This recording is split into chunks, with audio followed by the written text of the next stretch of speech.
The situation, you walk into a store excited and buy a brand new product. You trust a brand, you pay the price, and you walk out satisfied. But just a few days later, the product stops working.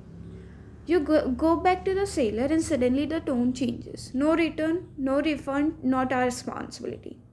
At that moment, a very important legal question arises: who does the law support, the consumer or the seller? In a market driven society, consumers and sellers interact every single day.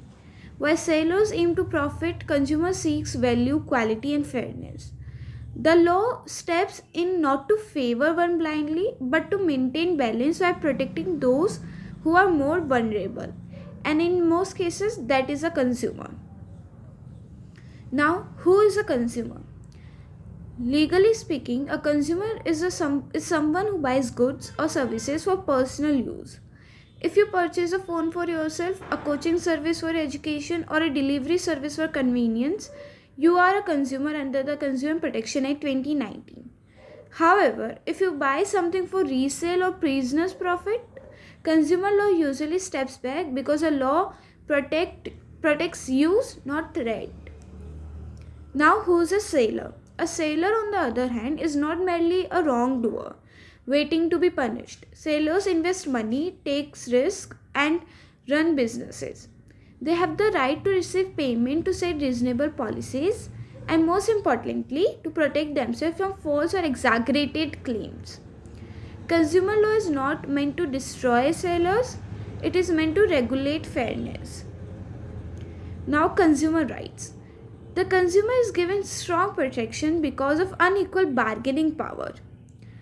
Consumers have the right to receive goods free from defects, receive services without negligence, get proper information about price and quality.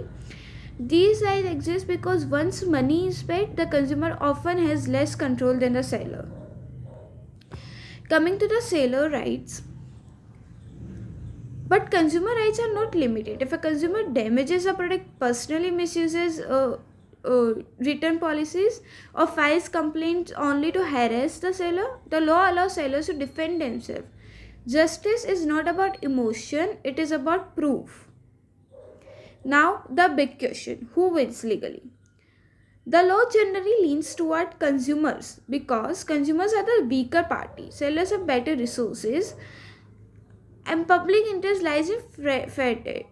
But this is crucial. Consumers do not win automatically, they must prove defect or deficiency.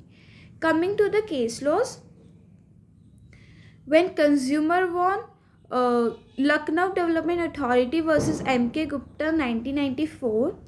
In this landmark case, people booked houses and paid large sums of money, but possessions was delayed. Promises were broken and harassment followed.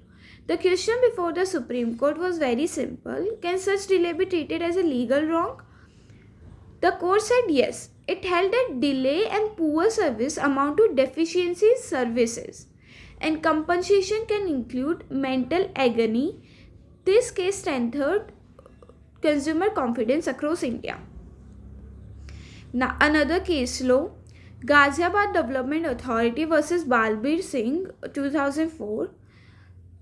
Court noticed misuse. In this case, consumers demanded very high compensation, turning consumer law into a profit-making tool. The Supreme Court stepped in and clarified compensation must be reasonable. Consumer courts are not meant for unjust enrichment. This case protected sellers from unfair punishment. Now, these two cases show the true nature of consumer law. It is not anti-seller, it is not blindly pro-consumer, it is pro-justice.